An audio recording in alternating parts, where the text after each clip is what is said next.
Hi everyone and welcome to... Today we are going to learn how to make a 16th century paper maché Elizabethan ruff. So here let's have a look upon the materials that I used in order to build this. Well, for the basic needed material, I of course wrote Sense of Adventure because I didn't really knew the results in the end. Thick paper, of course, as I said, this ruff is made out of paper, and this paper I used for the body. It's a paper that people normally use to make contact cards, business cards, and this one that we have here at the house, it has around 160 grams, so it's fine. Cereal box cardboard. You just need a stripe in order to use it as let's say combiner of all the pieces of paper that will be the ruff itself. Adhesive tape, normal paper. Normal paper normally has 80 grams, so it's okay. I mean printing paper, normal printing paper. Sharp cutter, scissors, brushes, white glue, thin paper. Thin paper, we had some here. It looks a bit like rice paper, tracing paper, but really thin. I got it from apparently wrapping some shoes from some shop, whatever. Starch, because in the end I used some starch to mixed with paint, which I didn't wrote on this list, sorry. And Velcro tape in order to let's say enclose in order to be able to close the ruff around me. I thought about some elastic fast, some ribbons, some lace, but I thought might just collapse, so I just used Velcro tape, which is fine. I'll show you in the end. You don't really see it, so it's great. To start with, I really must say that this is not my original idea. I did make a search on Google or whatever, and I didn't find it. Let's say a suitable recipe that would really fulfill my inner wishes. But I did find on Pinterest a pin of someone that really made a ruff out of paper, but the ruff there is slightly different. It's like heart-shaped, a heart shape like this, and then the other one like that, and then the other one like this, and then the other one like that, and apparently that was made for Halloween. That wasn't really my thing, although after assembled, didn't really look like hearts, but I thought, why not, instead of 2 up, 2 down, 2 up, 2 down, 1 up, 1 down, 1 up, 1 down. So let's start cooking. First I just grabbed a piece of paper, folded into and then in 4, and cut the pieces, ending up by having singular pieces of paper. To those singular pieces of paper, let's imagine that it's not folded, it's just one of them. I've folded again, and without cutting, I've placed some tape here, ending up with something like this, right? A bit more wrong. Yeah, something like this, right? I still have a piece of a piece that I made and I didn't use. So here's the thing. And now we want to have some cuts near the base. I didn't make any measurements, I just did it like that. And in order to have our neck, we just cut a stripe of cardboard from those cereal boxes and insert the cardboard here and stretch. But stretch, either you stretch or not, depends upon the thickness on the ruff. Do bear in mind that do not cut this stripe of cardboard according to the neck measurements, because the cardboard actually it's around here. It's not really on the neck. I have, for example, had to add 2 pieces of or extra pieces. As I was unlikely to know how many of these I would need, I would just cut and add, and then cut and add and cut and add, so I wouldn't be visually bored anyway. So it's up and down, up and down, up and down. And then, because I didn't really like the tape showing, I just cutted a smaller stripes of normal paper to glue on top, and like this, to hide, like. Okay, I'll remove that. So we have the tape here, and I just cutted a smaller piece of paper to cover the tape, and really has to be a small stripe of paper because we don't want to block the cardboard passage, let's say. And I was also wanting to put some glue here, or thinking about putting some glue here and squeeze a bit the ruff to make it a bit more consistent. Of course, that in the end I was a bit disappointed because it looked a bit clumsy, and wasn't really sure if I wanted to carry on until I was able to find a very, very, very thin paper. Either it looks like rice paper really, or tracing paper, and it's really rather thin but rather strong.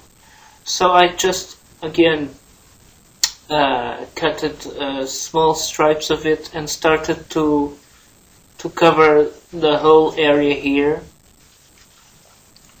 And it's nice because it created some sort of, you won't be able to see anyway, some sort of it's not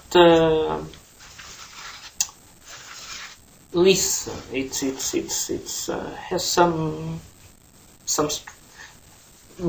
whatever, it's not structure, I can't remember the word, which in the end I was quite pleased, and thought like, oof.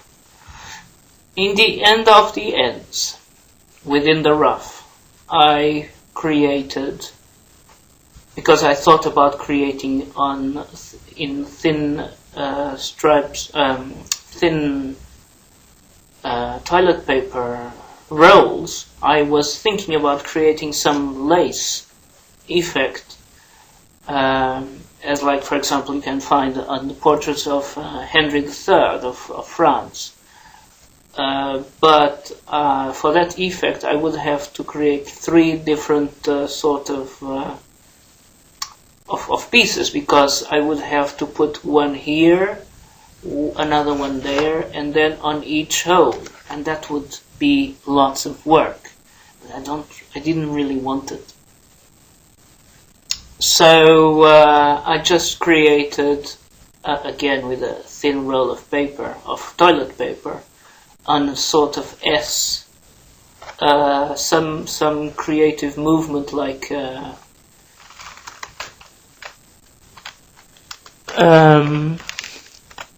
goes like that, and then goes inside, and goes outside, and then goes inside, and then goes outside, and then goes on to the next one, and the next one, and the next one.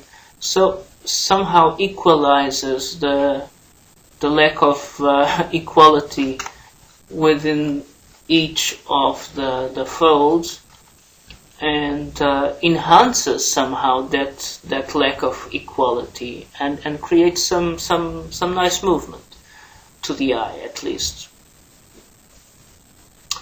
Last but not the least, in those days, of course, ruffs were made in cloth, and they would be starched in order to be. I also put starch on mine, but not really to, well, actually it's for the same basic purpose, to stiff the thing. But I always put liquid, or what I called liquid porcelain, everywhere. Anyway, it helps to stiff and to maintain the shape. So I've made a mix of bit of starch, bit of water, bit of white glue, and some acrylic paint. Mixed, and because, of course, this was reused paper, and they had some blah blah blah written here and there, and I wanted to cover all those. So I just painted over inside and here. Here I didn't do anything. I think I already said it. Nothing. No little stripes of paper. No nothing. So my area was only here, and inside, outside, within the thin paper rolls, and here and there, and dried fast. And then I just had to make put the Velcro.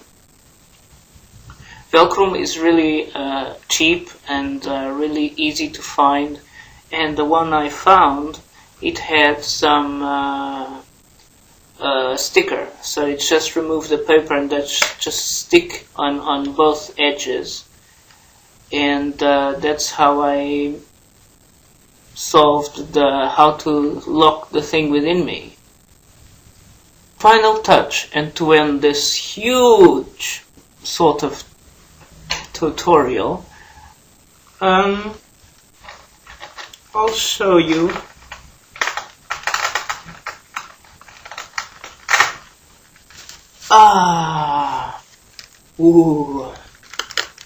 the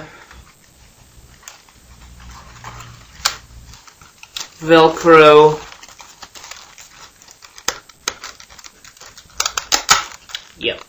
the Velcro tape, but you can't really see it.